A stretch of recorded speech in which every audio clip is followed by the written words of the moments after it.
Hello, all of you out there, and welcome back to the Sketchpad Pod.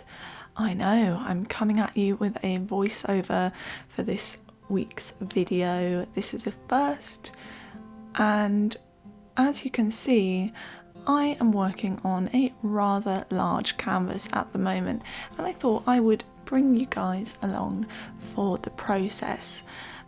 I'm currently in deadline season for uni. I have a lot of work on, which we will get to, but as part of my personal practice for this unit, I really wanted to go big, go big or go home. And I actually had a great opportunity to do this because my dad was a painter. He did an MA in fine art, and he gave me this canvas of his. So on the back of this canvas is one of my dad's paintings, and so I'm working what is effectively the back but is now the front of the canvas for me, and so you can see some of the marks of his work seeping through the canvas. For this work I wanted to be a lot more loose and gestural. I'm looking a lot at the ideas of choreography and improvised movement and how that relates not only to dance but how that can be translated into my painting practice. So you might have seen my last video, which was looking at everyday movements and taking them into a kind of stylized dance format. And so this is sort of similar, but taking the ideas of being more dance-like and more gestural back into my painting.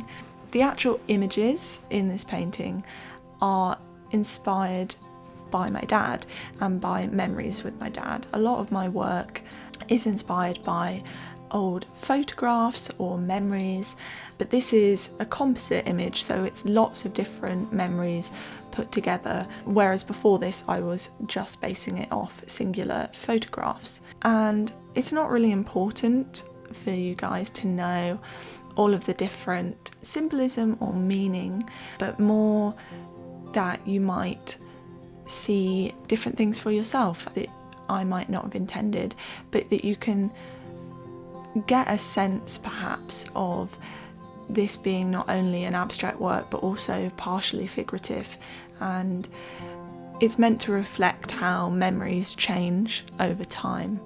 Okay, so now we're getting on to some actual painting. I was just doing an outline, and now I'm going to go in and fill in different sections in white paint. So I have a very specific way about how I go about these paintings, and it's all again playing with these ideas of organised or structured forms of painting and then the sort of accidental or improvised parts of painting.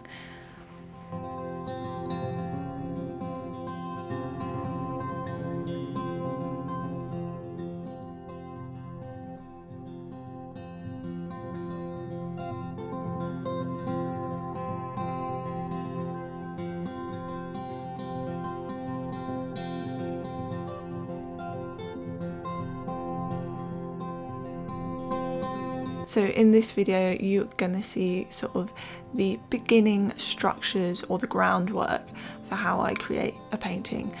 But I guess it also gives you a sense of what it is like in the studio. I've been very lucky to get back in the studio, what with COVID and this last year being back and forth in and out of lockdowns, and I'm really happy that I can be in and painting. It's not been possible for everyone.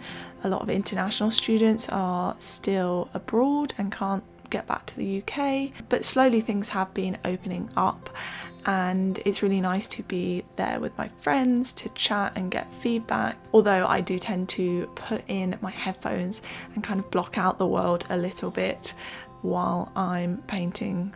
I guess I need to be in the zone. It takes a lot of concentration.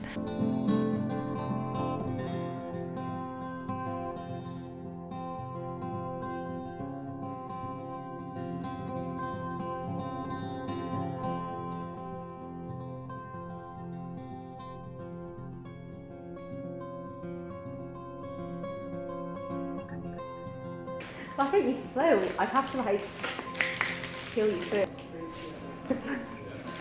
And here I am just putting up some muslin cloth that's going to act as a barrier for the next section of painting. Normally I've used tissue paper in the past, but because it's such a large scale, that was going to be too expensive. So I just went to my local haberdashery and they were really nice and let me go into their warehouse and pick out the fabric I needed. And it worked out really well, but I was definitely not sure about it at the beginning.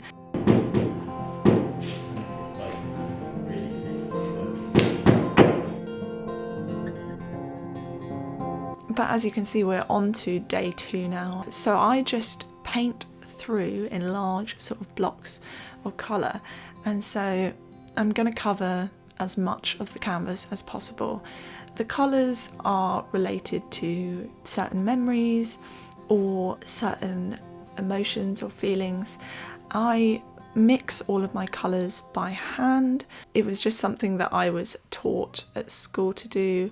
And so I will mix a colour and then try and place that around the canvas so that there's a nice sort of flow to the work, but it's not necessarily symmetrical or in a particular order. It's very intuitive as I go along.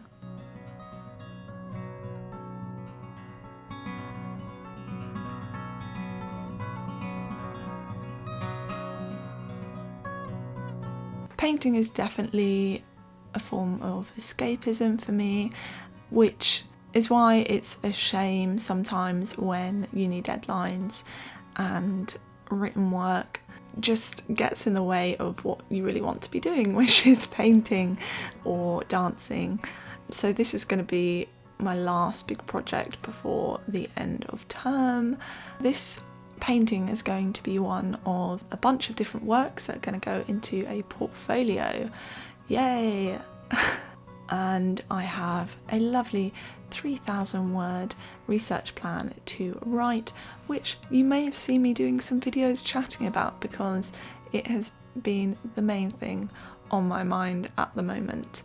I guess people perhaps don't know when they take an art degree that they're going to have to do so much research or contextual studies, but I think that is important to consider. I do really love doing the research and finding out about different artists and the history and the kind of social and political contexts of different works, and it really informs my own practice, but it's not for everyone, and it certainly takes a little bit of practice to figure out what your tutors are looking for, what style of writing they want.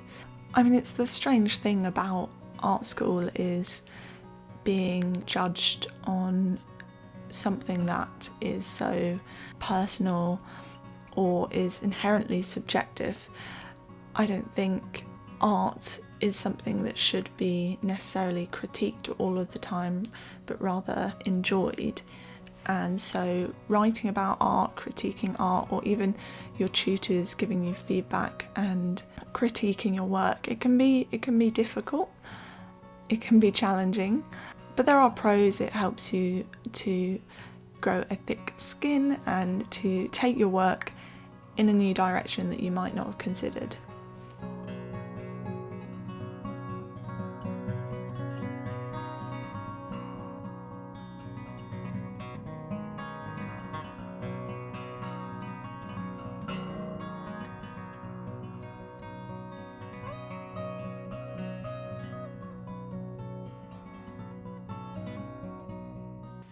Okay, and now here is the grand reveal, peeling off the work. And so you can see not a lot of paint goes through, but I end up with this lovely fabric and a great starting point for the rest of this painting. Thank you very much for watching. Don't forget to like and subscribe, and I will see you in the next video. Bye!